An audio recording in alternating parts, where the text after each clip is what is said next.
Et avec, pourquoi ce rythme Ouais, d'ailleurs? attends, ouais, je veux savoir pourquoi ce alors, rythme. Parce que alors pourquoi attends, ce... je sais, Antoine, toi, t'as eu des rythmes, parce que je te suis depuis un moment. Ouais, Il y a eu des rythmes qui ont été, je ouais, me couche à ouais, 3 heures et je me lève à 3 heures. Il y a eu des trucs, ouais. c'est passé Alors, ça, je crois. si tu veux, pendant tout 2022 et jusqu'à ce que j'ai mon voyage aux îles Canaries à Tenerife, j'ai toujours eu un rythme où je me levais très tôt. C'était toujours entre 6 heures, 5 heures et 7 heures. Voyage à Tenerife pour les vacances de 2022, décembre 2022, ça s'est prolongé jusqu'à à peu près février 2023. Et là, du coup, bah, le rythme n'était plus du tout le même. Je me levais plutôt à des heures, on va dire, classiques, 9 heures, 10 heures par moment. Voilà, vu que je suis à mon compte, je peux me permettre de me lever à ce genre d'heure-là. Et donc, c'était un rythme un petit peu plus dans ce style, tout simplement aussi parce que la salle de sport n'ouvrait pas, elle n'était pas en libre accès, tu vois, le matin très tôt. Donc forcément, ça sert à rien non plus de se lever très tôt quand la première action de la journée, tu vois, c'est de manger, d'aller s'entraîner directement après. Donc j'avais un rythme un petit peu plus décalé à ce niveau-là. Mais après, dès que je suis rentré des îles Canaries, j'ai progressivement retrouvé mon rythme pour me lever assez tôt. Mais je dirais que effectivement sur la prépa, 3h30, c'était le plus tôt que j'ai fait de toute ma vie, ouais. Donc justement, pourquoi ce rythme-là? Tout simplement parce que tu es tranquille le matin. Tu es tranquille. Tu te lèves, tu fais ta routine, tu déjeunes, tu vas à la salle, il est 6 heures, il y a quasiment personne.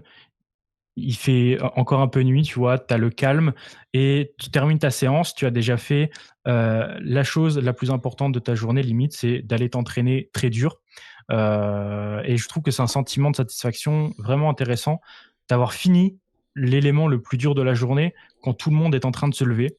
Quand tu vois les voitures, tu vois, commencer à sortir, de leur garage, quand tu vois le soleil qui commence à se lever, derrière la colline, tu vois, que tu vois, par ta fenêtre et tu te dis: «OK, j'ai eu mon premier repas, mon deuxième repas, j'ai fait ma séance, j'ai terminé mes coachings. Il est 9 heures, 10 heures du matin, 11 heures. Et le fait d'avoir terminé sa journée tôt, je trouve que c'était vraiment un très bon sentiment d'accomplissement et de satisfaction. Et c'est une routine que j'ai beaucoup aimée cet aspect-là. Le fait de s'entraîner en étant tranquille le matin où il y a personne, c'est super, super important, je trouve, pour moi. Hem et ouais, juste le fait d'être vraiment tranquille et d'être dans le calme, je dirais, le matin, le calme du matin qui me plaît énormément. Le Donc ouais. week-end, je sais pas combien de jours tu travailles dans la semaine ou combien de jours tu as la même Ouais, tu travailles combien de jours dans la semaine? si tu veux, j'ai pas de jour de repos, donc j'ai pas de bilan à faire tous les jours, mais je suis là tous les jours pour mes coachés, donc je peux recevoir des messages n'importe quel jour, avoir des vidéos d'exécution à corriger n'importe quel jour, avoir du contenu pour les réseaux sociaux à faire n'importe quel jour.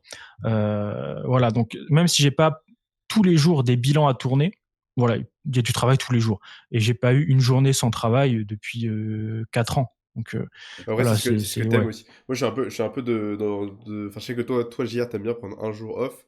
Mmh. Ouais. Mais moi, tu vois, je Ah, suis un, c'est important. par contre, je suis d'accord que Et d'avoir des grosses, ça grosses dépend de périodes off, c'est l'équilibre bien. de tout le monde, hein, ouais. Ouais, ouais. Ça Parce que dépend de Ouais, c'est ça, l'équilibre hein. personnel de j'aime tout le bien monde. travailler. Moi, j'aime bien travailler un peu. Même il y a des jours où je travaille pas. Enfin, c'est cool d'avoir des moments, tu vois, des week-ends où tu pars, tu fais rien, genre full off. Ça, c'est incroyable, hein. Moi, j'avais pas fait ça depuis longtemps aussi. J'ai fait ça il y a pas Ouais, longtemps. 2 jours off, c'était incroyable. J'ai l'impression que j'étais plus coach. C'était.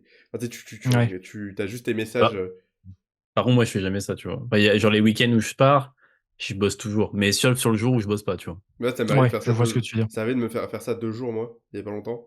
Et Ouais. c'était vraiment cool. Ça devait faire 2 ans que j'avais pas fait ça. Enfin, un an et demi facile que j'avais pas fait ça. Ouais, Donc, C'est vrai que c'est un peu le côté négatif du coaching. Bah, de toute tu façon, coupes jamais, faut quoi. pas se plaindre, on a quand même un beau métier, mais c'est vrai que le côté négatif, c'est que on est tout le temps, en fait, Ouais. quasiment tout le temps en coaching. disons, bah, ouais, c'est vrai, c'est vrai. Après, il y a des coachs qui ont des méthodes de fonctionnement différentes. C'est-à-dire que qui vont intégrer des horaires, qui vont intégrer des jours complètement off, qui vont préférer communiquer uniquement par email et ne pas donner leur numéro de téléphone. Donc au final, c'est sûr que si nous on fonctionne à peu près pareil, si on souhaite que notre coaché ait notre numéro perso, qu'il puisse nous envoyer un message à n'importe quelle heure de la journée, à n'importe quel moment, ça impose forcément, bah, de notre côté un étalement de la durée de travail, tu vois, qui est finalement non Alors déterminé, après, tu vois. Il y a pas d'horaire fixe précise. On fonctionne. C'est juste celle que tu t'imposes à toi-même, on va dire. Oui. On fonctionne sur WhatsApp, nous trois. Et c'est vrai que moi, pour le coup, j'ai désactivé les notifications WhatsApp de mon téléphone. Ce qui fait que je réponds à mes WhatsApp que quand je suis devant mon ordinateur. Et je suis devant mon ordinateur 6 jours sur 7, tu vois. Je fais la même chose. Mais à un moment, il faut bien, tu vois, parce que on est T'as une aussi vingtaine de beaucoup. clients, t'es à on est 23h sur c'est tes ça. notifs. On est beaucoup plus productif à se poser 1 heure devant le PC, à répondre à 8 messages de manière précise, plutôt qu'en fait à répondre à chaque fois que tu reçois une notif, à répondre dans la Ouais. foulée à chacun des clients.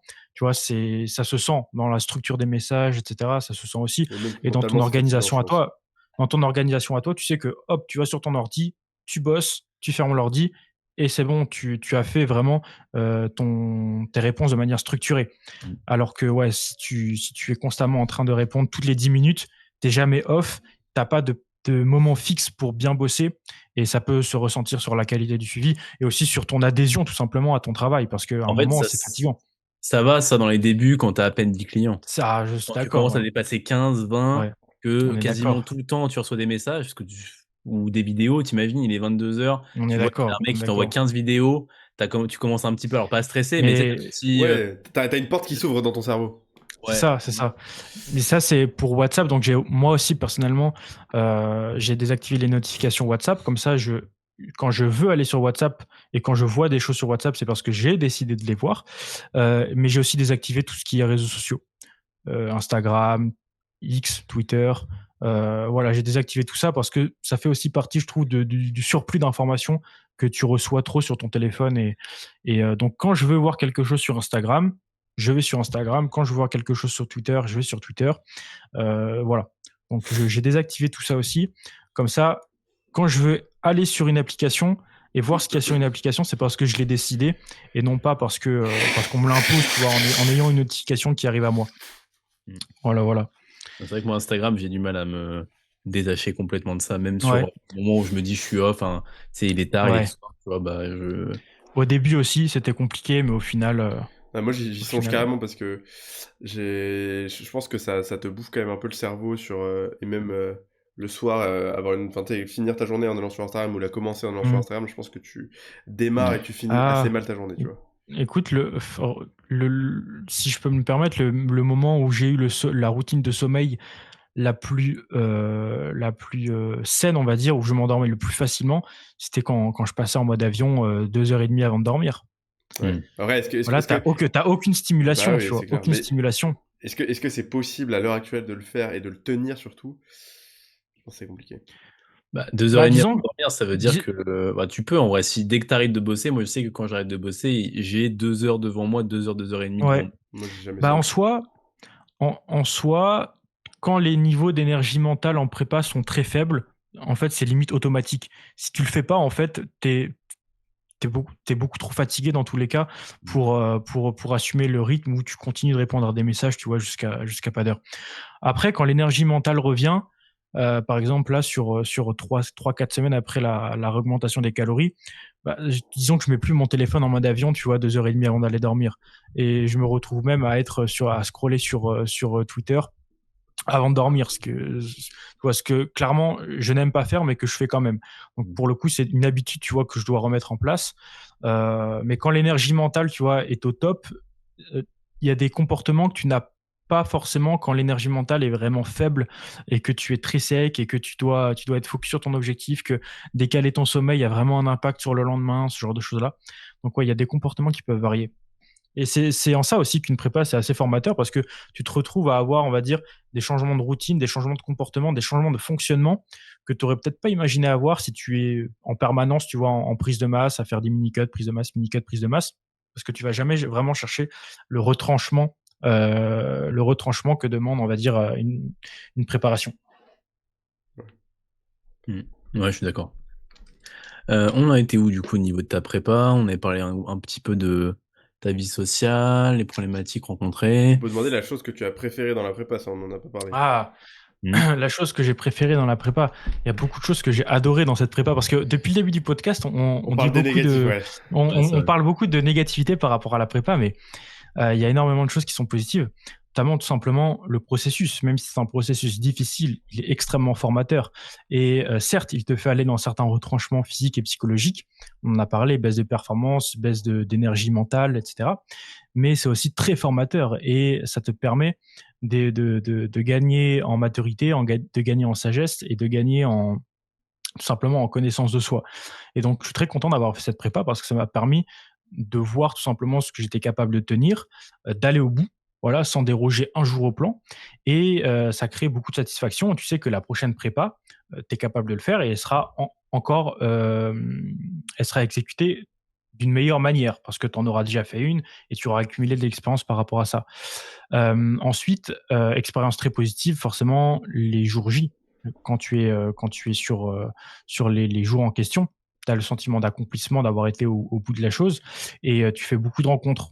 Tu rencontres en fait toutes les personnes limite que tu suis sur les réseaux sociaux, qui te suivent également, avec qui tu discutes parce que WNBF forcément rassemble énormément de personnes de la niche du bodybuilding naturel sur Instagram, AFBBN également. Donc en fait, toutes les rencontres, toutes les expériences que tu peux faire, socialement ont été très intéressantes et très cool en fait, très, très cool de rencontrer les gens. D'ailleurs, nous on s'est croisés Ouais, sur là-bas, ouais. WNBF. Mmh. On avait une petite photo ensemble. Ouais. Donc ouais, tout ce qui est, rencontres, anecdotes, expériences sur les jours de compétition, super.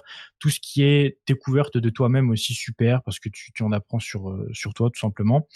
Donc ouais, énormément de choses positives sur la prépa et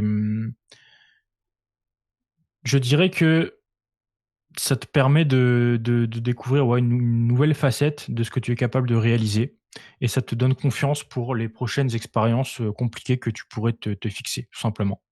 Quand tu sais que tu es capable de te focus pendant 6 mois sur un objectif difficile à atteindre, finalement, par exemple, faire une mini cut de 1 mois et demi avec un gros déficit, tu dis: «Bon, c'est peut-être, pas si difficile». Alors qu'avant une prépa, tu te serais peut-être dit: «Ouais, j'ai pas trop envie, tu vois, de faire une mini cut d'1 mois et demi». Enfin, tu vois, ça peut amener, on va dire, des contrastes La de difficulté, ouais. pensée sur certains processus, ouais. Ouais. Et que Mmh. on n'a pas encore parlé de la scène, de comment ça s'est passé le Ouais. jour du show, est-ce C'est de qu'on la peut... Peak Week d'abord? Ouais, la peak week et après du show, La du coup. Peak Week d'abord et puis après le tu peux nous expliquer un petit peu Alors la Peak Week et ouais. la différence de Peak Week entre, WNBF et FBBN, tu vois? Ouais, ouais, il y a eu des différences, des grosses différences. Donc, pour, rappeler à ceux qui nous écoutent, la 1re, scène, c'était WNBF, donc le 7 octobre. Donc la Peak Week a commencé le dernier jour de septembre et pour cette échéance, j'allais, sur la compétition avec mes parents, donc mon père et ma mère. Donc en fait, on a, de la famille qui est en Normandie, donc très proche en fait de là où se déroulait WNBF. Donc on s'est dit par souci de praticité, on va, tous aller, chez les grands-parents, tu vois, qui habitaient pas très loin et donc ça me demandait de faire la Peak Week là-bas. Moi, je voyais pas trop d'inconvénients par rapport à ça, à tout ça. Voilà, ça faisait longtemps que j'avais pas vu aussi mes grands-parents, ma famille, donc voilà, on y va. Sauf que, bah, quand, la routine est très importante pour toi, quand les tu perds on va dire, tes repères de fonctionnement au niveau de la salle de sport. Tu as plus tes charges, tu as plus ton matériel. Quand tu perds tes repères au niveau hem, de la, moi, je sais qu'il y a la température qui m'a beaucoup impacté. Il faisait extrêmement froid quand je suis arrivé en Normandie, alors que je venais du sud-ouest. Mmh. Ça m'a assez per je grelottais toute la journée. Donc je dirais qu'en fait, il y a eu cet effet sur la Peak Week où il y avait eu un gros changement d'environnement, un gros changement de contexte qui n'a pas été le plus favorable à ça et l'aspect social par contre a fait du bien. Le fait d'être, avec mes parents, le fait d'être avec mes grands-parents, de revoir de la famille, ça c'était très cool. Mais ce qui permettait de gérer le physique du mieux possible, je pense, c'était un peu moins productif. Donc il y a eu le changement d'environnement, le changement forcément de lieu de sommeil, qui impacte la qualité du sommeil. Il y a eu le changement de température. J'avais eu froid toute la semaine, j'avais beau avoir 3 pulls, j'avais froid alors que toute ma famille, elle, ne ressentait pas la différence, tu vois? Donc clairement, le niveau de température normand, il m'a bien mis dans le mal. Le changement d'environnement au niveau de la salle aussi, parce que la salle dans laquelle je devais aller m'entraîner pour les petits quicks avait des horaires d'ouverture totalement différentes de celles que j'avais dans le sud-ouest. Donc en fait, il y avait vraiment cette routine en termes de sommeil, en termes d'entraînement, qui avait changé Et je dirais que c'était ce qui était le plus compliqué à gérer. À côté de ça, on a géré la peak week avec une augmentation des glucides un petit peu plus importante que la deuxième peak week, et que le physique a fait un petit peu trop de flotte sur la fin.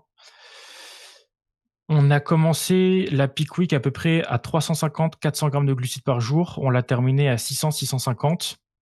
Donc le physique était quand même beaucoup plus plein, mais sur le jour J, en fait, j'étais un peu trop flotteux. Et le stress, de l'échéance aussi n'a pas dû aider. Donc, la deuxième peak week a été mieux gérée de ce point de vue-là. On a fait une augmentation des glucides qui était beaucoup moins agressive. On a fait 250, 350, 400 sur la fin. Donc c'était quand même beaucoup moins important que WNBF et le physique était beaucoup mieux géré pour la scène, avec beaucoup moins de rétention d'eau et en étant plus plein également. Donc, il y avait un changement au niveau de la gestion des glucides qui a été mieux réalisé sur la deuxième peak week que la première et l'environnement de la deuxième peak week était meilleur parce qu'en fait, je suis resté chez moi tout simplement pour la peak week et j'ai fait le déplacement uniquement un jour avant la compétition.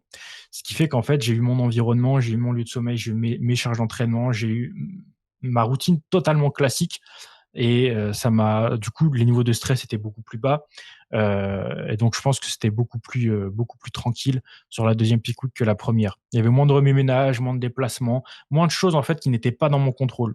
Voilà. Sur la deuxième peak week, si tu veux, tout était dans mon contrôle. La première peak week, j'étais pas chez moi, j'étais pas dans mon environnement. Il y avait beaucoup de choses, tu vois, qui étaient que je ne pouvais pas contrôler. Je suis quelqu'un qui aime contrôler les choses, donc forcément les niveaux de stress un petit peu plus importants et ça n'a pas dû faire un excellent combo pour le jour J, quoi. Et tu as vu une différence significative sur le physique entre les deux? Ouais. Alors, est-ce que c'est vraiment lié à la peak week ou est-ce que c'est lié au fait qu'entre les deux compétitions, j'ai perdu 2 kilos? Je pense que c'est plus lié au fait qu'entre les deux compétitions, j'ai Ouais, perdu 2 kilos parce que des chances. on a creusé beaucoup plus, et on a perdu de la masse grasse, en étant à 1 700 calories en 2 semaines et du coup, ça permet d'amener forcément un physique plus compétitif sur la deuxième scène.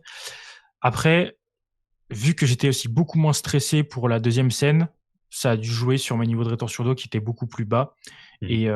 et pour, donner un meilleur rendu physique. Donc tu fais le combo moins de stress, l'expérience de la première scène du coup, qui te permet de mieux anticiper la deuxième, le fait que la peak week se passe alors que tout est en ton contrôle, le fait que tu sois plus sec, ça fait quand même, tu vois, un combo qui est Mmh. beaucoup plus sujet à afficher un meilleur physique que sur la première expérience. Et pour terminer du coup, sur WNBF, vu que je n'avais pas d'expérience au niveau de la compétition, il y a eu beaucoup de choses juste avant la scène en fait qui se sont pas déroulées en fait comme elles doivent se dérouler. C'est-à-dire qu'on a fait le tanning cette année et après, je pensais que j'allais avoir, tu vois, tout le temps, on va dire suffisamment de temps pour avoir mon repas, pour me pump tranquillement et aller sur scène derrière. Sauf que je sors du tan et tu vois, je commence à manger ma crème de riz et on commence à nous appeler pour aller sur scène. Donc en gros, j'ai pas eu mon repas, je me suis pas pump, j'ai 5 minutes Ah. pour me pump, tu vois, dans la pression, tu vois, dans le stress, mais j'étais pas le seul dans cette situation-là. Donc on va dire que c'était plutôt l'organisation de la compétition qui n'était pas propice aussi à mettre les athlètes dans les meilleures conditions. Donc voilà, tu sors du tan et tu es dans la précipitation parce que tu dois limite aller sur scène directement. Alors qu'à AFBBN, franchement, c'était top la préparation juste avant parce que tu fais ton tan et ensuite on a vraiment eu le temps pour le coup de se reposer, avant de passer sur scène, d'avoir le temps de manger, d'avoir le temps de digérer, d'avoir le temps de commencer le pump et c'était beaucoup mieux organisé à ce niveau-là. On nous a prévenu: «Ouais, vous pouvez commencer à pump». On avait des télés aussi dans les backstage qui nous permettaient de voir l'avancement, en fait, des catégories qui étaient avant nous. Donc en fait, on voyait: «OK, il y a les seniors qui passent là, nous on passe dans 2 catégories, donc on va pouvoir commencer à pump», tu vois? À peu près, Mmh. voilà, sur cette période-là. Donc en gros, tu anticipais beaucoup mieux ce qui allait se passer, tu étais beaucoup moins stressé par ce qui allait se passer et ça permet aussi d'amener un physique du coup qui est mieux préparé parce que tu peux mieux timer tes glucides, tu peux mieux timer ta congestion et donc forcément, glucides, congestion juste avant de monter sur scène, ça fait un autre effet que d'être dans la précipitation, le stress en sortant du tanning sur WNBF. Donc voilà, après Ouais, ça doit attention, être difficile, ça hein. n'excuse pas un physique, non compétitif, tu vois, à WNBF, mais ça joue forcément. Ça joue forcément sur le rendu final que tu Je affiches, crois que c'est c'était sûr. un peu précipité l'organisation à Ouais. WNBF. Bah, Il disons, fallait speed voilà, les c'est KT. ça. Le truc, c'est qu'ils avaient tellement de monde et Bah, qu'ils faut ne faire sur s'attendaient 2 pas à jours, avoir en autant fait. de monde. Ouais, c'est ça. Ils ne s'attendaient pas à avoir tellement de monde que ça a posé des problèmes au niveau de l'organisation, tout Bah, simplement. logistique, ouais, bah oui. J'ai cru comprendre Ouais, que l'année c'est ça. prochaine, ils feront en 2 jours, Bah, ce j'espère, hein. qui Ouais. peut-être rendra plus fluide. Parce que Ouais. tu vois, c'est con, mais les mens, qui va regarder les mens à 20h, tu vois? Enfin, après, tu t'es On est tapé. d'accord. Ouais. Quand t'as On est, fini on est d'accord. bodybuilding classique, putain, t'as l'impression que la compète, elle est finie, tu sais. La compète, il On est reste encore les d'accord. filles, et qu'après, il reste encore les mens. Ouais, Donc, nous, on c'était On avait est quand même regardé d'accord. les filles, mais honnêtement, on est parti après les filles, quoi. On n'a même pas fini, je Ouais. crois. non, on n'a Ah pas ouais, fini. je suis parti après mon passage parce que j'avais Ouais, le je train qui bah était à 16h. Et sinon, en gros, si je partais pas à cette heure-là, j'étais obligé de prendre une chambre d'hôtel à 130 balles, d'avoir un train, ouais. je crois, le lendemain qui coûtait 2 fois plus cher. Donc, je pouvais pas rester jusqu'à la fin de la compétition. Quand j'ai eu mon passage, voilà, ensuite, j'ai plié bagage. Hmm. Ouais. T'as vécu comment, du coup, parce qu'on a parlé pas mal de la Peak Week, Ouais. l'avant-scène, le jour d'avant, comment ça s'est passé mentalement, comment t'étais? C'est quoi les questionnements que Bah, t'avais et tout, quoi? ouais.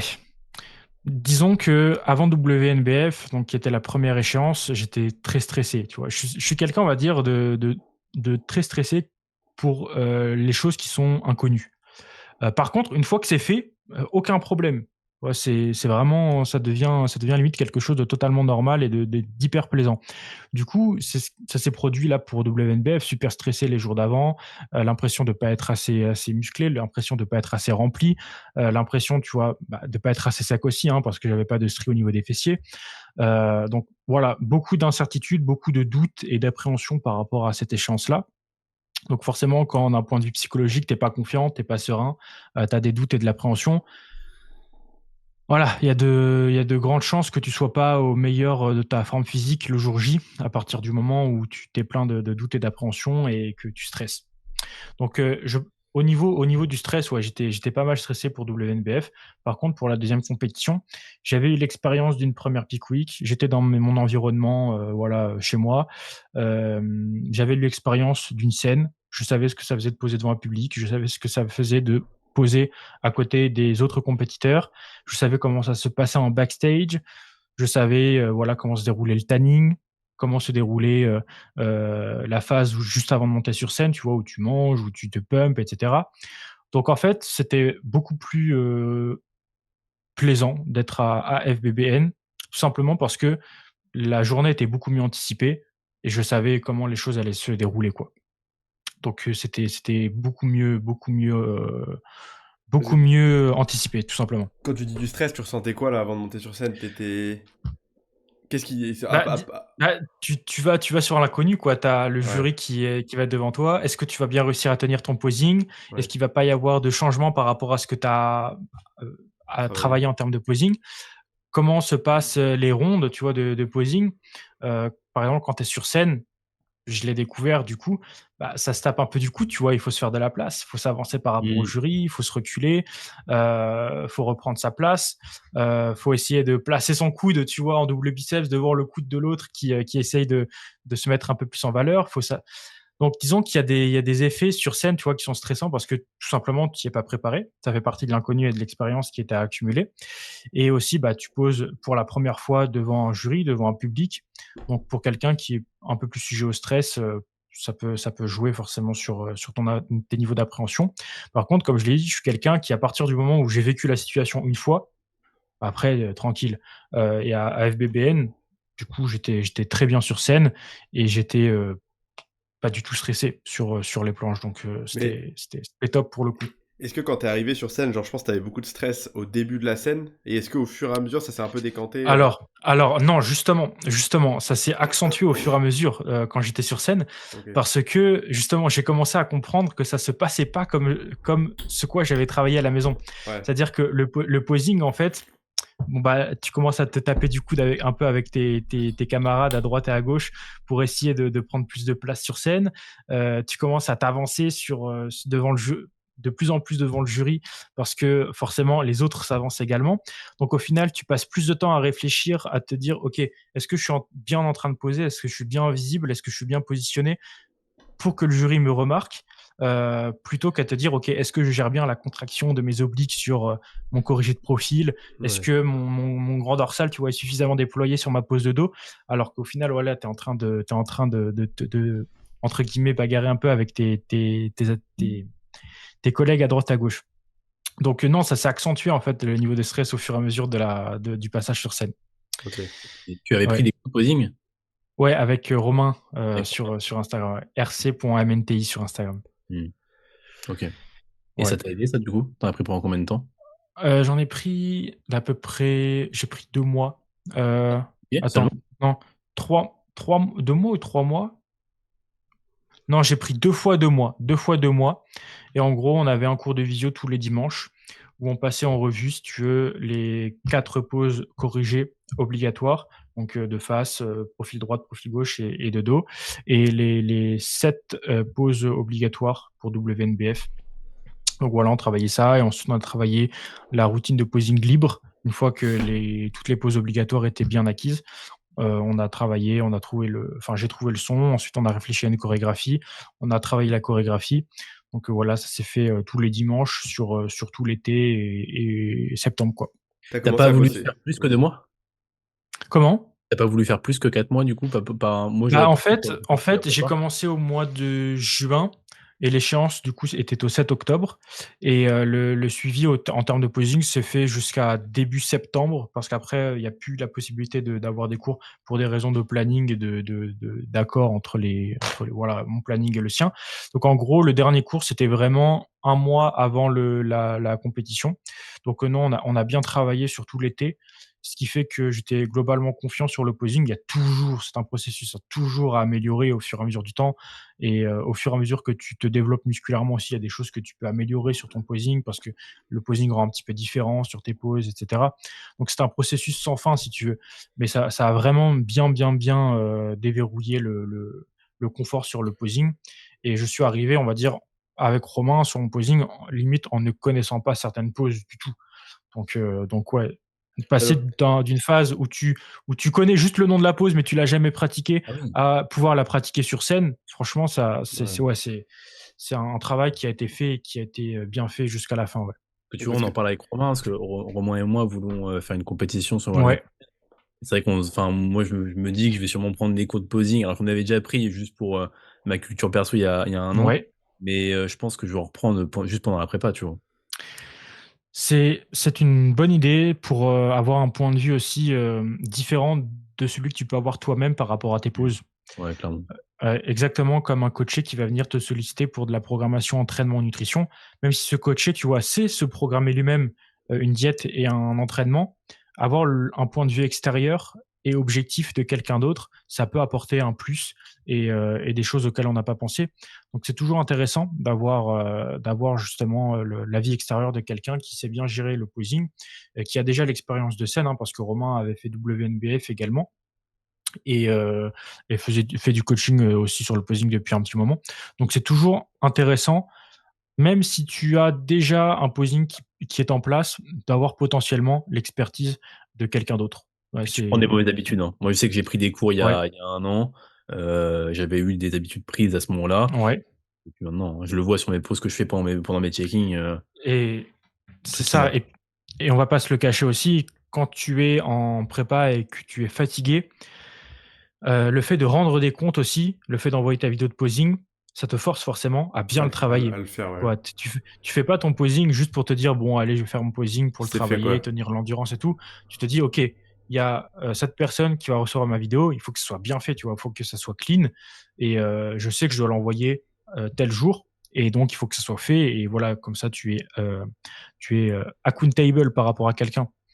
Donc c'est important dans un processus où justement, il faut tenir avec la fatigue et la diminution de l'entrain que tu peux avoir sur une fin de prépa. Et c'est fatigant sur scène, le posing c'est difficile à tenir? Alors, c'était plus difficile à tenir que forcément quand tu le fais chez toi. Tout simplement parce qu'il fait plus chaud, bon bah ça c'est un cas qui me touchait personnellement, on était plus stressé. Donc Ouais. en gros, moi j'étais plus sur WNBF à me demander si j'étais bien positionné par rapport au jury et par rapport à mes collègues à droite et à gauche, plutôt qu'à vraiment être focalisé sur ce que j'étais en train de faire en termes de posing. Sur tes Ouais, c'est sensations et ça. tout, quoi. C'est ça. Du coup, en fait, quand tu bosses ton posing chez toi, tu es vraiment concentré sur ce que tu fais toi Ouais. et rien d'autre. Alors que quand tu es sur scène, tu dois gérer ton posing exactement comme si tu étais chez toi, mais en prenant en compte aussi tout l'environnement qu'il y a autour, c'est-à-dire les autres personnes à côté de toi, le jury et le public. Donc, il y a des facteurs, tu vois, que tu n'as pas du tout quand tu travailles tout seul, qui arrivent le jour J et pour lesquels tu n'es pas préparé, en fait, si tu n'as pas déjà l'expérience. Donc, justement, le fait d'avoir une première scène et d'en faire une deuxième, une troisième, etc., ça te permet d'accumuler cette expérience sur les planches. Puis il y avait Ouais. du monde en plus à Gat et tout. WNBF, on était 10. Ouais. Ouais. Je me souviens que c'était vraiment toute la Ouais, nuit était on complète. était 10. Bah, si tu veux, c'est un des inconvénients aussi parce que forcément, tu es serré Ouais. et tu peux pas faire. Toi, pour déployer, on va dire, un lat spread propre, tu dois prendre de la place, tu vois, pour déployer tes coudes, déployer tes grands dorsaux. Et quand tout le monde se cogne, tout le monde, tu vois, est serré, c'est pas agréable Ouais, ça doit être relou, hein. d'être. Donc, Ouais, ouais, c'est en Mais même, gros, même nous, en tant que quand on- spectateur, c'était chiant. c'est ça, on trop de t'annonce, monde. OK, lat spread de face, il y a tout le monde qui commence à faire son lat spread, tout le monde se cogne, t'as pas le temps de bien fixer ta pose, il y en a qui s'avancent, donc tu t'avances aussi, tu perds un petit peu ta contraction. Tu vois, c'est forcément, tu fais 2 tiroirs, tu vois, 5 sur scène, ensuite on se recule, les 5 autres font leur pose aussi, ça Ouais, serait ce quand qu'ils même ont fait à peut-être la fin, à un plus. moment, ils faisaient ça. Ouais, C'était beaucoup mieux, Bah, en hein. même temps, pour classique, c'était le bordel. Je sais pas combien il y avait de mecs donc sur ouais, scène. disons que ça nuit forcément, plus il y a de monde sur scène et plus tu es serré, c'est un Bah peu. oui. Ouais. Ouais. Et c'était un Même peu pour, la même même, chose pour AFBBN, hein. On était 13 ouais. sur scène, ouais, Même pour le c'était. spectateur, t'as même pas l'occasion de voir tout le monde. Enfin, il y en a qui. Enfin, Ouais. il y en a qui passent à la trappe, tu les regardes pas Ouais, trop. C'est dommage, tu vois. ouais. Mais je trouve souvent, il y en a qui se détachent sur scène et que tu regardes du coup beaucoup. Je sais pas si. Moi, c'est ce qui ça m'a fait beaucoup sur scène. Euh, C'est que j'étais vachement happé par les mecs qui ressortaient beaucoup. ouais, est-ce que ça vient pas du fait que il y ait des spots de lumière qui soient peut-être plus présents sur eux? C'est possible. Ouais, parce que souvent, et ça je Et l'ai parce vu qu'ils à sont au milieu aussi. WNBF et à EBN, c'est ça. Et en gros, plus tu es sur les côtés et moins tu es mis en valeur par la lumière en Ouais, général. Donc peut-être que l'œil est peut-être moins porté sur les physiques à l'extérieur. ouais, c'est clair. Peut-être, peut-être, ouais. Du coup, au niveau de la Peak Week, pour détailler un petit peu plus en détail le processus, donc j'étais suivi par Jack, qui était mon coach sur toute la prépa et même avant. Pour la Peak Week, on a utilisé un système tout simplement d'autorégulation basé sur le physique au jour le jour. C'est-à-dire que tous les matins, je renvoyais mon physique à jeun pour déterminer la quantité de macronutriments et notamment de glucides à consommer, pour essayer de remplir correctement le physique sans avoir de la rétention d'eau sous-cutanée qui commençait à apparaître de manière flagrante. Donc en gros, on augmente les glucides très progressivement et quand il y a un jour où on commence à voir que le physique n'est pas davantage rempli et qu'on commence à faire un petit peu trop de rétention d'eau, boum, là on diminue un petit peu les glucides, on augmente davantage les lipides pour convenir au même total calorique et essayer de réinitialiser un petit peu la rétention d'eau sous-cutanée. Donc en gros, on a fonctionné comme ça pour les 2 peak week. Photo à jeun tous les matins, gestion des glucides en fonction de comment le physique rendait à jeun. Et sur les jours où je m'entraînais, j'envoyais la photo du coup aussi pumpée après l'entraînement pour voir tout simplement à quoi pouvait ressembler potentiellement le physique sur scène le jour J, parce que tu es censé être bien pumpé le jour où tu passes sur scène. Et Voilà. t'avais une Donc, gestion de l'hydratation ou pas aussi? gestion de l'hydratation, c'était la recommandation de base, c'était pas un chiffre à atteindre, c'était tout simplement de se référer à ses sensations de soif et potentiellement un petit peu plus que les habitudes. Donc, en gros, j'étais à 6-7 litres d'eau par jour, mais même pas parce que je me forçais à les boire, tout simplement parce que j'avais soif. Donc, c'était à peu près 6-7 litres Donc tu sur buvais sur bien. la peak week. Et le sel? Ouais, je buvais bien et le sel, c'était, pareil, légèrement supérieur aux habitudes, mais sans avoir de grammage précis à suivre. Ok. Donc, c'était hydratation, sel en autorégulation, c'est-à-dire on augmente par rapport aux habitudes, mais sans avoir de grammage précis à atteindre et on voit les effets que ça donne sur le physique et on joue sur la quantité de glucides en fonction. Ok. Ah, de toute Voilà. façon, c'est vrai qu'il y a beaucoup de trucs sur la digestion du sel, de l'eau, etc. Mais en fait, c'est le plus simple, c'est le mieux, j'ai l'impression. J'avais lu un peu les PDF de G-Free sur le sujet. Et c'est vrai qu'il disait le sel, alors juste en lien avec la totale de carbs que tu rentres, quoi. Et un petit peu plus sur le jour J, et puis l'eau pareil, quoi. Ouais, ça, C'est ça. plus tu rentres de carbs, plus tu rentres de sel et Voilà, d'eau, puis quoi. juste un peu plus sur le jour J pour pump, vu que tu vas C'est ça, rentrer un peu disons que tu as ta aussi. baseline, tu vois, que tu as habituellement dans la journée et l'idée, c'est d'avoir un peu plus, mais sans évidemment être dans un excès et ensuite on contrôle le physique, voir comment ça bouge, quoi. Ouais, c'est ça. Donc ouais, ça après évidemment, si jamais avec un certain grammage de sel ou d'eau précis, tu repères chez toi des changements particulièrement intéressants, ça peut être intéressant de prendre note et de répliquer par la suite. Mmh. Mais voilà, par exemple, là, c'était ma première peak week, il y avait pas vraiment de repères, donc est-ce que ça sert vraiment à quelque chose de dire: «OK, tu vas boire 8 litres d'eau aujourd'hui et prendre 4 grammes de sel», alors qu'il y a pas d'expérience passée avec ça, il y a aucune idée de comment le physique va réagir avec ça. Vaut mieux tout simplement juste augmenter par rapport aux habitudes et autoréguler par rapport à comment le physique rend à jeun et après l'entraînement et gérer en fait au jour le jour les choses, quoi. Bah, Et donc sur la seule chose que mmh, ça permet, du coup, juste de quantifier et tout, c'est que bah, derrière, tu as de la donnée et de la data ouais, pour ouais, le futur, quoi. c'est vrai aussi. Donc sur les 2 peak week, on a fait ça et sur la première peak week par contre, et là c'était quand même beaucoup plus éreintant, c'était de prendre, les photos après chaque repas. Donc en gros, tu prenais j'avais 4 pauses, je faisais mes 4 pauses, j'envoyais les 4 pauses après, mes 4 repas de la journée. Donc ça Juste demandait après? plus à peu près 1 heure après, je les prenais. Et donc voilà, j'envoyais pour montrer un petit peu comment le physique se remplissait et comment la rondeur apparaissait, si on commençait à avoir de la rétention d'eau sous-cutanée ou pas. Donc ça, on l'a fait sur la première peak week et on l'a pas répliqué sur la deuxième. On a juste gardé les photos à jeun et après l'entraînement. Et au final, ça n'a vraiment pas empêché d'avoir un physique qui était finalement mieux pour la deuxième peak week. Donc voilà, plusieurs méthodes de fonctionnement qui ont été utilisées ici. Ouais. OK. OK, OK. Et le jour J, du coup, au niveau de ta consommation, est-ce que Alors, tu as eu, ouais, très intéressant comme question. Le jour J, exactement le même petit déjeuner que d'habitude, parce qu'il était suffisamment éloigné de la scène, vu qu'on passe en général aux alentours de 9h, 10h, 11h en bodybuilding, dans ma catégorie de poids ou en open, et que je me lève tôt, tu vois? J'avais mon repas habituel aux alentours des 6-7 heures du matin, pour le coup.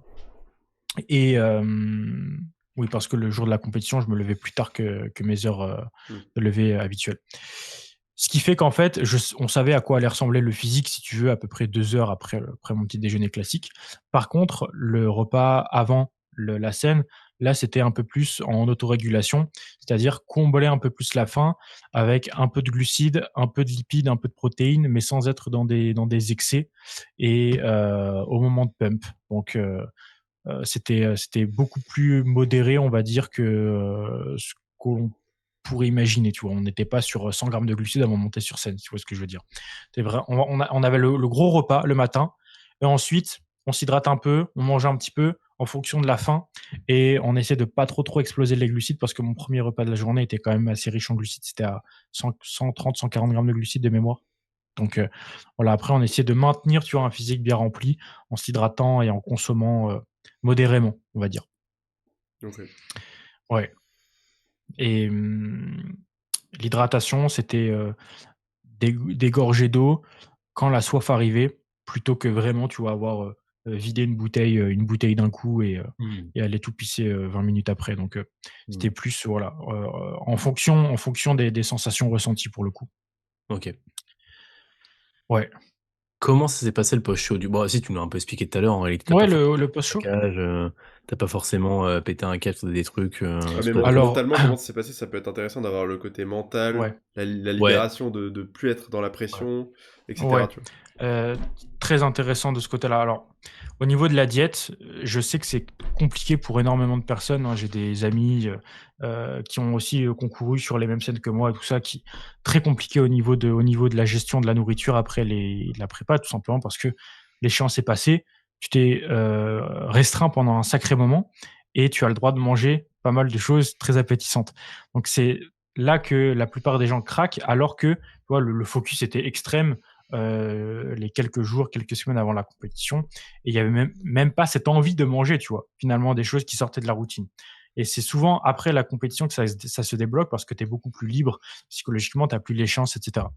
De mon côté, c'est vrai que j'ai cette envie qui s'est pas mal développée, mais j'ai vraiment pas déroger à mes objectifs caloriques en macro, pas du tout. Parce que je savais que avec la réaugmentation progressive du poids de corps et du body fat, ça allait se dissiper. Cette envie de manger un peu des, entre guillemets, cochonneries, ce genre de choses-là, ça allait se dissiper.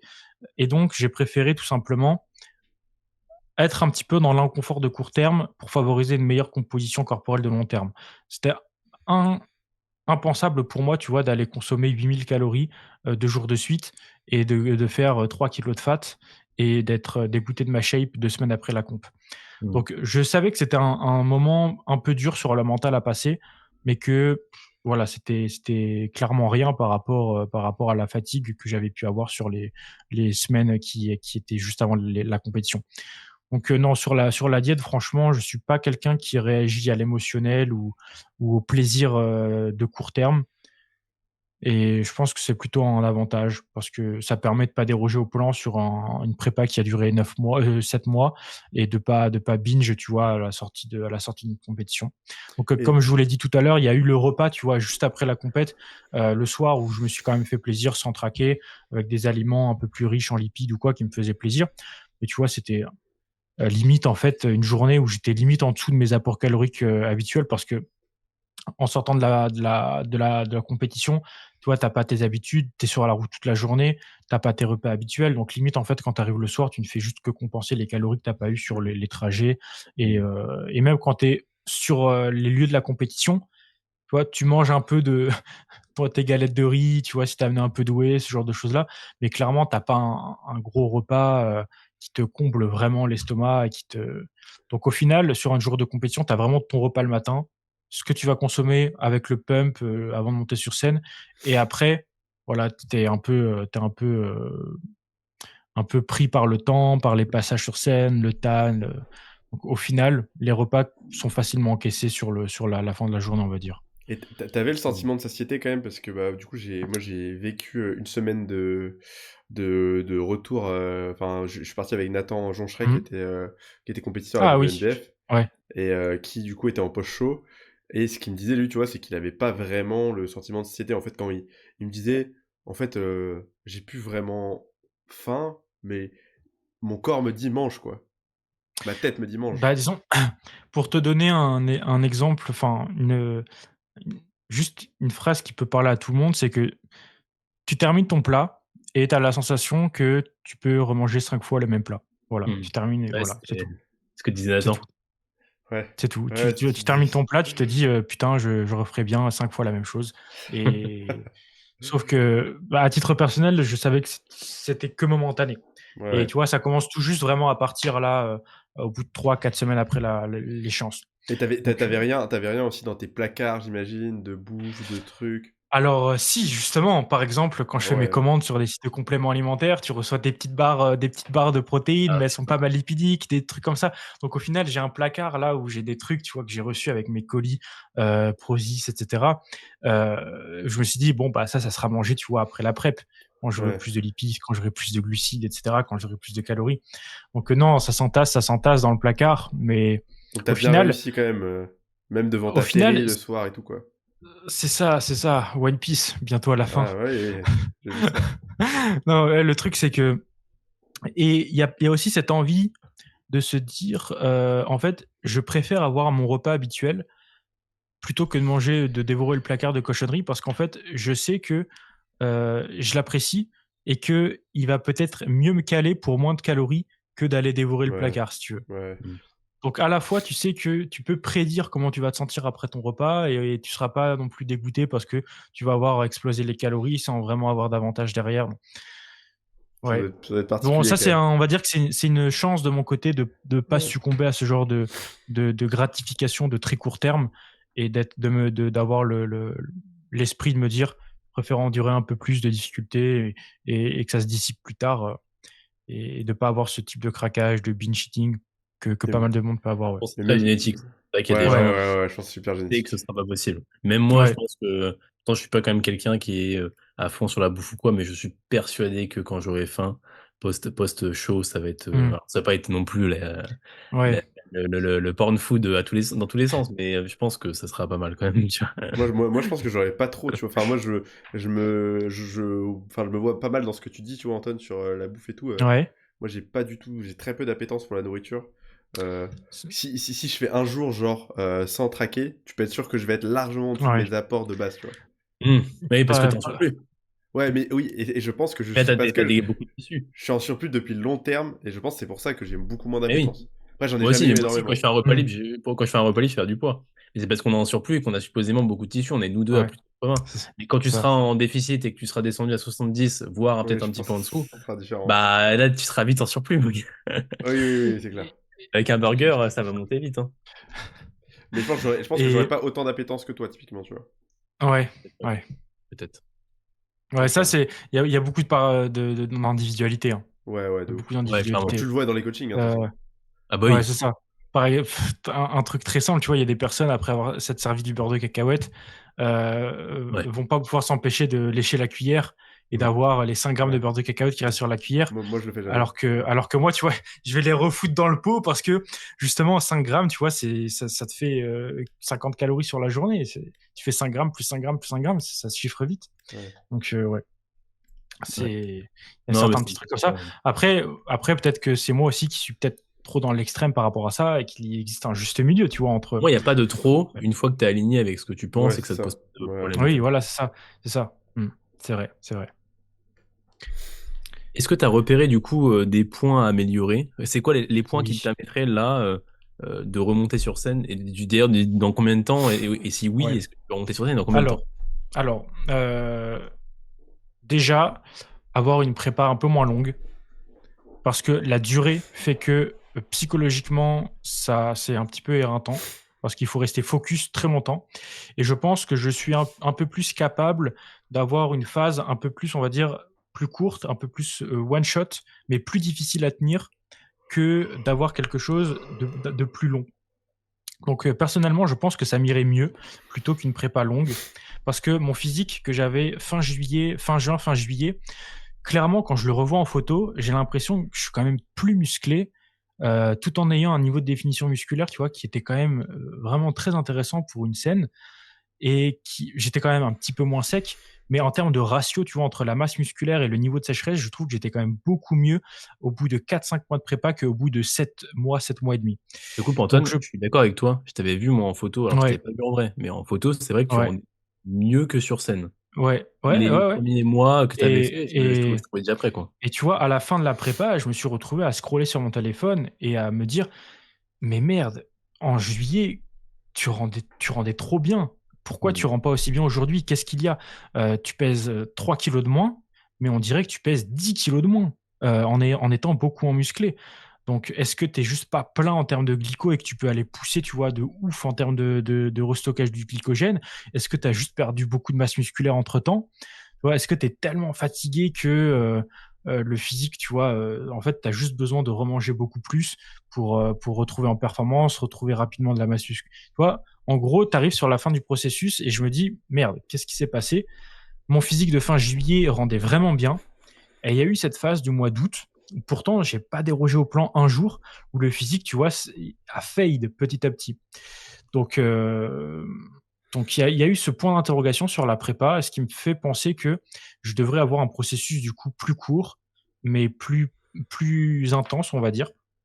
Et on aurait dû, si jamais on devait creuser beaucoup plus, je pense, diminuer les calories un petit peu plus rapidement, parce que finalement, quand j'étais à 1700 calories, le physique a bougé rapidement sur 2 semaines, alors qu'à 2200, ça bougeait beaucoup moins. Et et donc, je pense qu'on aurait dû prendre certaines décisions plus tôt sur le processus, plus rapidement, plutôt que d'attendre, tu vois, d'être, on va dire, au pied du mur pour prendre la décision de pousser vraiment les calories à la baisse. Et on va dire que pousser les calories à 1700, certes, c'est dur au jour le jour parce que tu as envie de manger et tu es fatigué, mais le fait de se dire que ça dure que 2 semaines, ça permet, tu vois, de tenir plus facilement parce que tu sais que l'échéance est courte. Donc, certes, on aurait dû, je pense, bouger les calories plus rapidement et peut-être avoir un processus moins long. Moins long. Et j'en suis même, tu vois, aujourd'hui à me dire, j'espère que je vais retrouver le physique, tu vois, que j'avais à 77 kilos parce que en termes de ratio masse musculaire, masse sèche, ça me semble, tu vois, beaucoup mieux. J'étais beaucoup mieux à 4 mois de prépa qu'à 7. Et là, tu pèses combien? Là, je suis remonté à 75. Donc, je suis pas encore, tu vois, à ce que je faisais à peu près à 4 mois de la prépa. À 4 mois dans la prépa. Il n'y a aucune Et tu raison trouves que tu le... remontes à ce Bah, niveau-là. Oui. Ah oui, bien sûr. Mais je veux dire, quand je vois mes photos, je me dis, je rendais bien, tu vois. Je rendais Ouais. mieux que quand j'étais sur scène et mieux qu'actuellement, je trouve. Donc, c'est clairement l'objectif. Et c'était une phase où j'étais encore plein d'énergie mentale. C'est-à-dire que, tu vois, j'arrivais à sortir des vlogs, tu vois, de manière fréquente, alors que sur la fin, le physique rendait moins bien et j'étais, mais à KO, tu vois, j'étais un mort-vivant, clairement. Donc, ouais, probablement, le physique que j'avais en fin de prise de masse demandait tout simplement une durée de prépa qui n'était pas aussi longue que celle qui avait été planifiée. Ouais. Et donc, à faire la prépa plus courte, de manière un peu plus intense, aurait été probablement bénéfique pour mon physique et aussi pour l'aspect adhésion de long terme, vie de tous les jours, que d'avoir une prépa en fait un peu plus lente, mais beaucoup plus étalée sur le temps. Et c'est pas forcément une mauvaise méthode de faire une prépa qui est très longue, parce qu'il y a des athlètes qui la subissent très très bien et qui préfèrent même ça. C'est juste qu'en fait, il faut avoir l'expérience tout simplement. Et sur une première prépa, tu sais pas vraiment comment tu vas réagir à tel ou tel processus, telle ou telle méthodologie. Donc, ça fait partie du jeu, ça fait partie de l'expérience et on sait que la prochaine fois, la prépa sera probablement plus courte si jamais mon physique est semblable à celui que j'avais sur la fin de ma prise de masse. Ouais, et donc pour donner un exemple, mon coach de posing, Romain, lui, il a une prépa qui a duré quasiment 1 an. 10 ou 11 mois, je crois. Et au final, il a fini WNBF Pro. Donc, il a décroché sa Procard et c'était très dur pour lui. Il a tenu le processus jusqu'au bout et il a été chercher le Saint Graal, tu vois. Donc, c'est pas parce que la prépa est très longue qu'elle est forcément mauvaise. Ça dépend vraiment, en fait, de comment tu supportes le processus et de l'expérience aussi que tu as. Comme on en a parlé tout à l'heure, Godfather sur Instagram fait des prépas de 1 an parce qu'il sait qu'en fait, il va arriver à sa meilleure shape avec une prépa de 1 an et que le processus sera le plus viable pour lui avec des prépas de 1 an. Alors peut-être que dans mon cas, voilà, on apprendra sur la deuxième prépa que je préfère des processus beaucoup plus courts et que ça me permet d'être beaucoup plus vivant sur la prépa au global. Ouais. Bien sûr, ouais. Donc ça fait partie de l'expérience du processus d'expertise quoi, sur le long terme. Et d'ailleurs, toi, alors, on a pas... Vas-y. Là, tu comptes remonter quand? Sur scène? Ouais. Pas avant 2 ans et demi, 3 ans. Hein. Clairement, il faut faire de la masse. Quand tu vois que je fais 1m84 pour 73 kilos sur scène, tu vois, certes, j'ai pas une ossature qui est très, très développée, tu vois, mais c'est pas une raison pour être 9 kilos en dessous de ma taille. Je suis plus grand que tout le monde sur scène, limite, dans la catégorie où j'étais, c'est à WNBF. Il faut prendre beaucoup plus de masse musculaire, donc ça sera pas avant 3 ans, clairement, je pense. Tu te verrais remonter tout seul, sans prépa ou avec quelqu'un? Alors, je sais qu'au cours de ma, entre guillemets, «carrière de bodybuilder», si je peux appeler ça comme ça, je veux, faire des prépas seul, parce que tout simplement pour avoir l'expérience de faire une prépa seul et de se self-coach sur une prépa. Mais par contre, pour la prochaine, franchement, je sais pas, ce n'est pas décidé. Je me dis que j'aimerais bien être suivi par, un autre coach pour tout simplement, en fait, avoir une méthodologie différente, une approche différente, une planification qui peut être différente, un point de vue différent. Mais aussi, je me dis que le faire soi-même, c'est très instructeur aussi et en soi, je sais que je suis capable de tenir ce processus très difficile. Donc ce n'est pas un problème d'accountability, c'est pas un problème, tu vois, de rendre des comptes parce que je me les rends suffisamment bien à moi-même depuis maintenant 8 ans, que je pratique. Donc je sais que je n'ai pas besoin de quelqu'un, tu vois, derrière moi pour me dire de faire le travail et me pousser à faire le processus. Ça serait purement pour découvrir de nouvelles méthodes, de nouveaux principes et d'avoir un œil objectif sur peut-être ce qui serait mieux à faire, sur la diète ou l'entraînement à certains moments de la prépa. Mais voilà, là où la plupart des compétiteurs auront un grand bénéfice à rendre des comptes à quelqu'un, personnellement, je pense pas que ce soit là où je sois où j'en tire le plus de bénéfices, quoi. Et Donc ouais, je Prépa solo, j'aimerais bien refaire et avec un coach différent, j'aimerais bien refaire. Pas parce qu'on a fait du mauvais travail ou parce que je suis pas satisfait ou, parce qu'en soi, je suis très satisfait de cette première expérience, juste pour découvrir autre chose. Ouais, je Mmh. comprends. Et tu disais que du coup, t'étais pas mal un zombie sur la fin de la prépa. Ouais, Ça bah, se traduit par quoi, ça, quand tu dis ça? alors dans le sens où je me lève à 3 heures du matin, à 3h30, et la journée, en fait, est, rythmée par des actions qui s'enchaînent et en étant fatigué. C'est-à-dire que, je me lève, c'est, douche, 1er repas, entraînement, deuxième repas, coaching, troisième repas. Là, ensuite, soit coaching ou soit temps libre, quatrième repas, dodo, et en gros, si la journée ne se déroule pas comme ça joue sur les niveaux de forme et d'énergie Ouais. vraiment de manière drastique. Donc en gros, vraiment, on en revient à cette routine, changement de routine qui joue énormément sur moi. Mmh. Et tout simplement, le fait de se lever le matin et de se dire, la première chose à laquelle tu penses, c'est: Je «OK, sais. aujourd'hui, c'est la même chose qu'hier, c'est la même chose qu'avant-hier, c'est la même chose qu'il y a 4 jours, c'est la même chose qu'il y a 5 jours. C'est une nouvelle journée à enchaîner. Il faut faire cette journée-là et le soir, tu auras le droit de manger, ton repas tranquille, et de dormir après». Donc c'est vraiment, tu vois, le Tu fait de vraiment en se pilote dire: automatique, «Je me quoi. lève». C'est ça. En gros, tu te lèves, tu sais que ton cerveau doit être posé et tu dois faire ta journée, et que c'est comme ça, en fait, depuis 1 mois, 2 mois, 3 mois, et Mmh. que, voilà, c'est exactement, tu connais ta journée précisément à l'avance et tu sais que, bah, tu auras envie de manger un peu plus tes repas, tu seras fatigué, tu seras voilà, donc c'est très peu plaisant, sur la fin de prépa, ouais, c'est assez peu plaisant. Et tu réussi à te réveiller? Il y a pas des jours où genre tu resté dormir plus longtemps parce que t'étais épuisé? Alors, non. J'ai jamais fait ça, j'ai mon réveil qui sonne.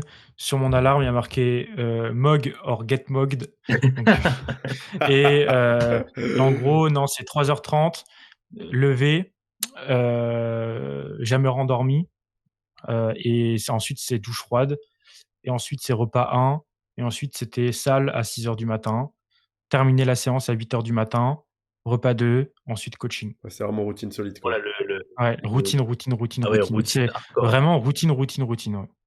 Mmh. Tu t'y retrouves bien Vraiment. là-dedans? Comment? Tu t'y retrouves très bien là-dedans, dans cette, Bah, du coup, ma routine a changé depuis la fin de prépa. Je me lève un peu plus tard. Là, je suis pas sur 3h30, je suis sur entre 5 heures et 6 heures en fonction de l'heure à laquelle je me couche actuellement. Ouais, tu as et une à Donc ce en certaine gros, flexibilité. l'idée, c'est de me donner plus de flexibilité, et même pas parce que la routine à 3h30, tu vois, me déplaisait particulièrement, mais plus pour essayer d'être moins robotique et de sortir de cette routine, tu vois, qui était peut-être tenue trop à l'extrême. Ouais. Donc Ou il tu y a zéro aussi des choses qui flexibilité, ont ouais. changé. Il y a aussi des choses qui ont changé. Je suis passé à 3 trainings par semaine, et donc l'idée, c'est de me déverrouiller un peu plus de liberté et de temps pour faire des choses que j'avais pas forcément la possibilité d'intégrer, sur, la prépa.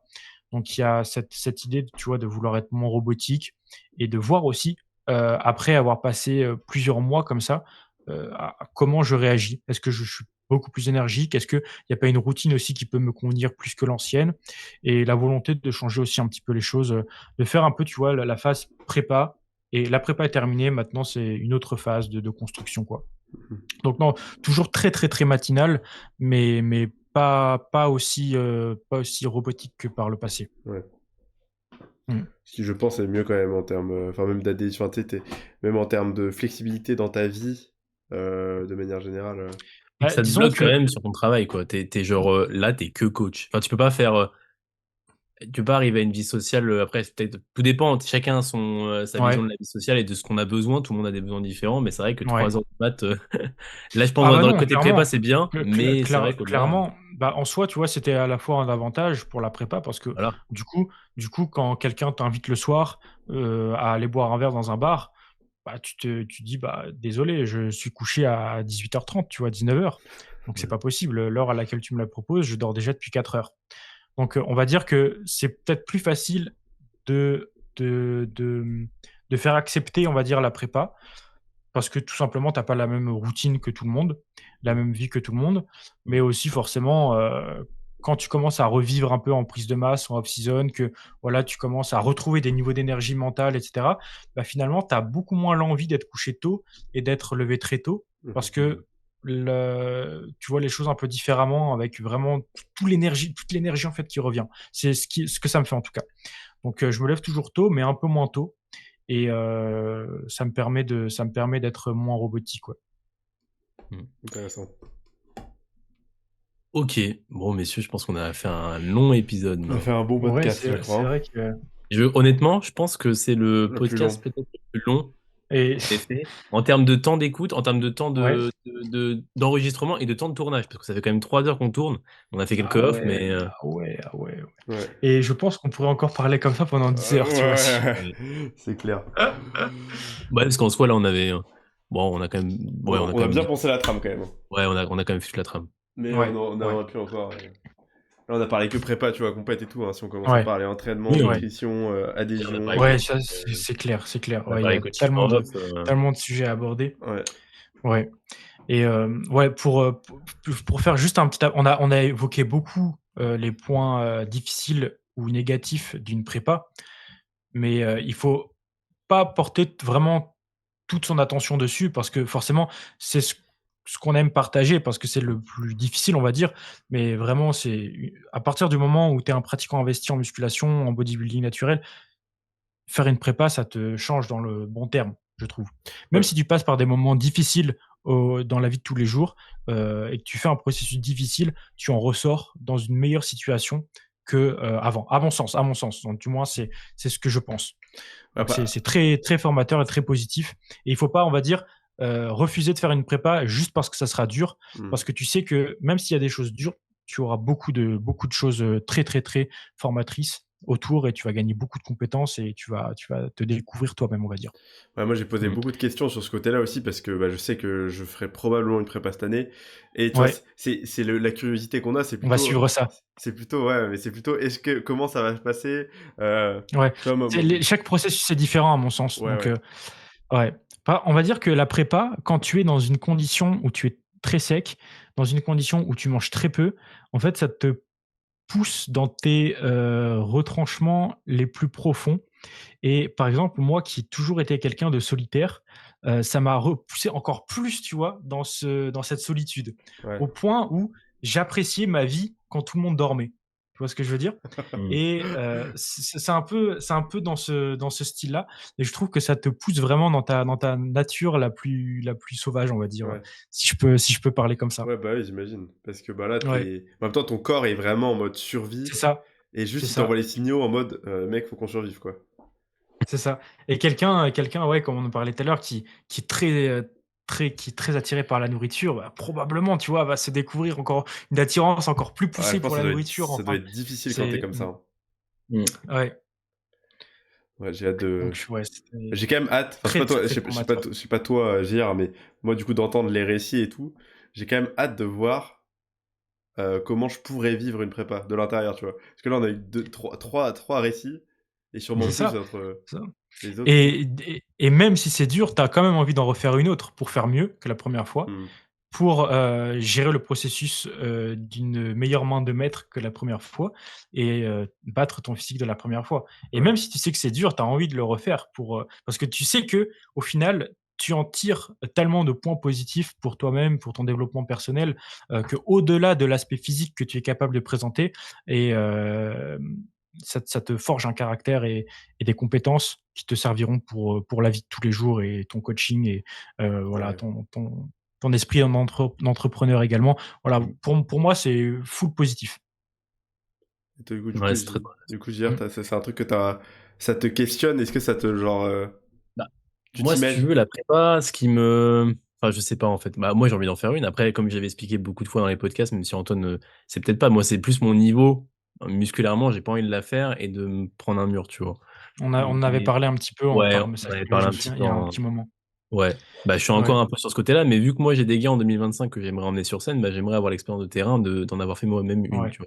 Donc, c'est un peu ce qui me Et fait y aller en 2024.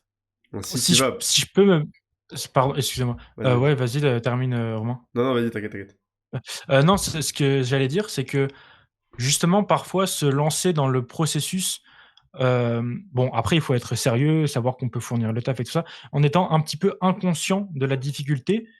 ça a aussi quelques avantages à mon sens parce que tu les apprends sur le tas et tu n'abordes pas la prépa avec la même psychologie que si tu sais que ça sera super difficile Ouais. et qu'il va falloir parfois dire non à des événements sociaux, dire non à des repas, imposer certaines limites. Et justement, si je peux faire le lien, par exemple, quand je me suis lancé à vouloir développer mon coaching en ligne, tu vois, je me suis lancé aussi un petit peu en étant inconscient, exactement pareil que quand je me suis lancé dans la prépa en étant un petit peu inconscient, tu vois, de certaines choses. Et ce qui permet on va dire, de moins appréhender la phase. Mmh. Et par exemple, si tu me dis: «OK, est-ce que après avoir, eu la prépa, tu la ferais exactement pareil au tout début de la prise de masse?» Forcément, peut-être que tu y réfléchis à 2 fois, de se dire: «Ah ouais, ça sera quand même difficile et tout ça», alors que quand tu n'as pas conscience de la difficulté, tu te lances un peu plus facilement dans l'aventure. Il y a moins de stress aussi, je pense que t'es pas en C'est train ça, c'est ça, d'imaginer: «Ah ouais, mais attends, il va se passer ça quand c'est je vais être ça. à ce moment-là et tout». C'est ça et Mmh. si tu sais, par exemple, sur qui tu seras contre qui tu seras sur scène, tu te dis: «Ah ouais, mais est-ce que j'ai vraiment envie de faire la prépa?» parce que je sais que dans tous les cas, Il va me je vais pas fumer. être assez musclé Ouais. à côté de mes compères là, je vais pas voilà. Est-ce que ça vaut vraiment le coup au final de se lancer dans la prépa? Et la réponse pour moi est oui. Même si je sais que j'étais Mmh. pas assez musclé sur scène, la réponse est oui parce que c'était une bonne expérience au global. Ouais, tu as Mmh. pris de C'est l'expérience une pour 1re pour le chercher. expérience Oui. C'est et ça. et 1re expérience, bien sûr, il faut le rappeler, donc 1re expérience faut remettre dans le et on n'est contexte. jamais voilà, on n'est jamais forcément au meilleur de ses capacités sur la 1re prépa. Bien sûr. C'est Mmh. clair. Ouais. Et ben, je pense qu'on va conclure là-dessus, Ouais, c'était messieurs. le mot de la fin, je crois. Voilà. Voilà. Merci beaucoup, Ouais. Anton. Merci Anton. Merci à vous pour l'invitation sur le podcast. Ouais, C'était un plaisir. c'était très C'était un cool. plaisir. Plaisir réciproque. Bonne journée à tous et puis, ben, on se dit à la prochaine. Merci beaucoup. Allez, à la Salut à prochaine. tous.